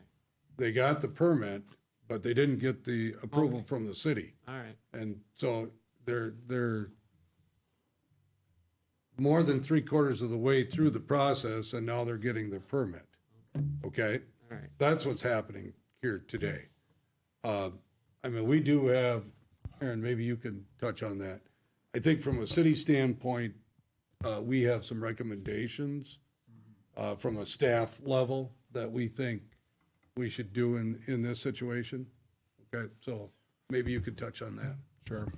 So just in staff conversations since Friday, two of the things we talked about, and Chief checked or already touched on one of them, and that was use of a shotgun instead of rifle. The other one was just notifying or having Par 4 notify the or Foxfire Golf Course notify the residents in that area in the neighborhood by sending out a letter, letting them know what kind of activity is happening. So when they hear a gunshot, they're not thinking kind of what Scott just said. So I think that was an important piece, along with the shotgun, to moving forward with something like this. That's a staff recommendation. Yeah, any other comments? I just want to know why we feel like we need to kill them as opposed to some non-lethal method of getting rid of them. We've actually been attempting to get rid of them with non-lethal methods for the last 2 years, whether that is trying to chase them away. We're trying to do everything that the USDA and Fish and Wildlife told us that we could do, which is making loud noises and screaming and yelling and chasing them and things of that sort, but they keep coming back. Are they the same birds that come back? Yes, they are. every year? They're very habitual. So chances are, if we can get rid of them this year, the same birds won't be back next year, unless they have babies that come back to the same place. So, so they are creatures of habit. But they have babies already, I would think. The sandhill cranes do not have all of theirs, have not hatched at this point. Most of them won't survive if they don't have both parents with them at the time. Oh. Okay. We haven't had any notice of any small sandhill cranes in the area yet, though. Okay. And approximately how many pairs do you have that are doing this? We had approximately 5 pair, so that was 10 of them, and so that's why the notice went out for us for 5. So if you get rid of one of each pair, then the rest don't come back.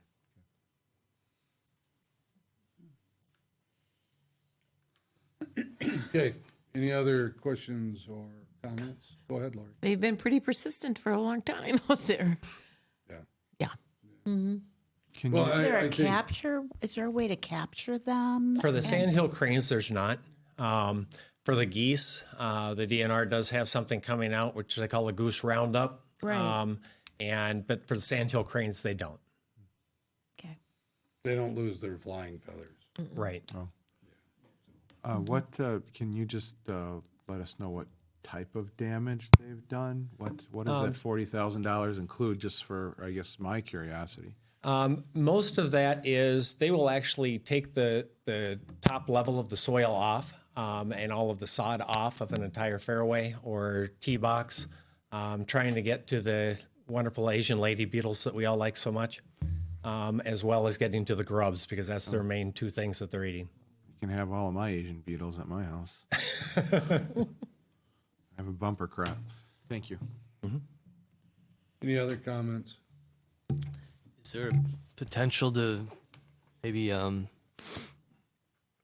get a zoo or to take them? Or Unfortunately, not. No, not sandhill cranes. At this time, we probably will not be shooting any more this year at all, simply because the last week we really haven't noticed hardly any activity at all over the last week. So we're probably done already for the year.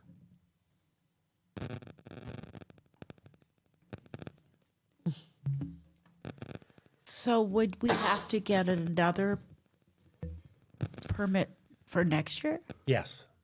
So you've Okay. So they would have to come back to the city after they Okay. got their permit, then they would have to come to the city to get approval. Okay. And they would have to do that before. Okay, so we're getting a hindsight approval now, kind of. We are. If you give the approval, you are giving it. So I think this is probably more of a Attorney Hart question, but the violation for not getting approval, It would be a violation of Section 9.02 of the ordinances, and a first offense would be $25 plus costs, which might be $225. $268. we have the ability, if we, to enforce that, or we are required to enforce that, or we can, do we need to address it, I guess? Well, I guess that's what's being brought here is a request to be able to engage in activities that would otherwise violate the ordinances. So they're, okay, And they were issued a warning for the violation. okay. So if we approve it, then they're in compliance, even though it's after the fact. I think that was the. Well, I think that's kind of water under the dam at this point. They've been given a warning for. Well, that's, yeah, yeah. I get you. Go ahead. So you don't think that you would need to kill any more birds this year? Is that because you've already killed the birds that are causing the problem? Correct. So why do you need a permit to kill more birds if they're already dead? They need the approval because it is after the fact. And they still have the ability to kill one more if they so choose.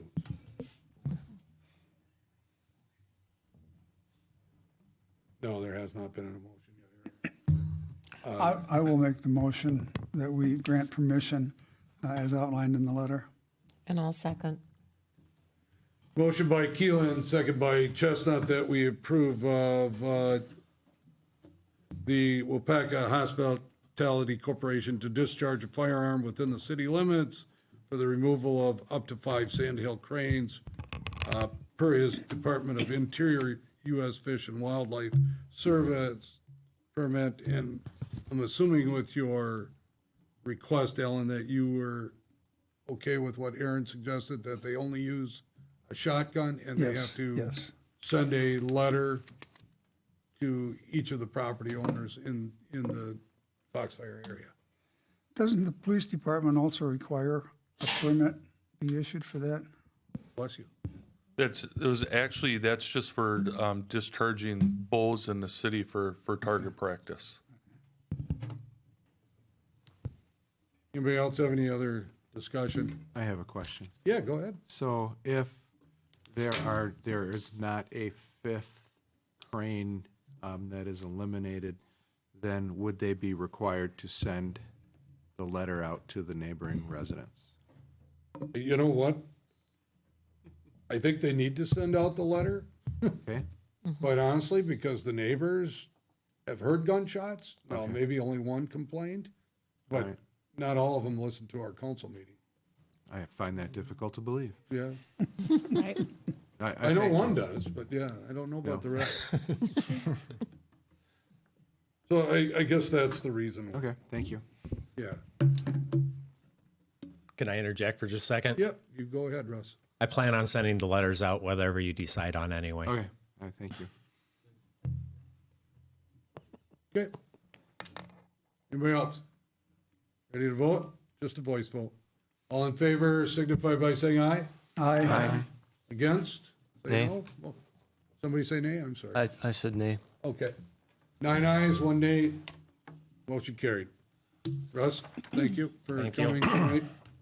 I think it was punishment quite a bit for you to just have to sit through it. Time served. Time served. Okay. Next up, communications, recommendations of the mayor. I just wanted Aaron to just touch on our calendar for the next month a little bit, just so we're all aware of what's going on as far as city council level is. Yeah, thank you, Mayor Smith. And I'm even going to touch on a plan commission meeting for you plan commissioners. I know it's been a lot of meetings lately. That meeting, just as a reminder, is canceled tomorrow due to a lack of agenda items. That means next city council meeting is regularly scheduled as June 15th. Now, this is a date that we originally planned on doing a little city facility tour with the entire council. We are not going to do that. We're going to have a regular council meeting on June 15th, and we're going to have that facility tour in place of the July 6th meeting. So we won't be meeting traditionally down here July 6th. I'll coordinate some things, but we're looking into getting maybe a couple Waupaca taxi buses. We'll see what we can do and take everyone to a couple different sites, have our department heads and staff walk you through some of the processes and facilities and have a little field trip, so to speak. So looking forward to that. Which will also include a meal. It will also include a meal. We heard, no, I joked about this morning. Beth is cooking at the airport. No, we'll figure out some way to get her out of that. But we will be finishing at the airport and eating in the Bruner hangar. So no need to eat. We'll have you covered. So this meeting obviously is in lieu of the city council meeting, but we do have a quorum, so there will be a notice sent out. And as much as I can require council to attend, I would hope that everyone would please attend that night's meeting, even though it's not in council's chambers. Anybody else have anything for the good of the meeting? I don't want to spoil it, but the streak is almost ended. The Brewers. Move to adjourn. Motion by Hagan. Second by Keelan that we approve, or adjourn. All in favor signify by saying aye. Aye. Against, say no. Motion carried. Have a great night, everybody.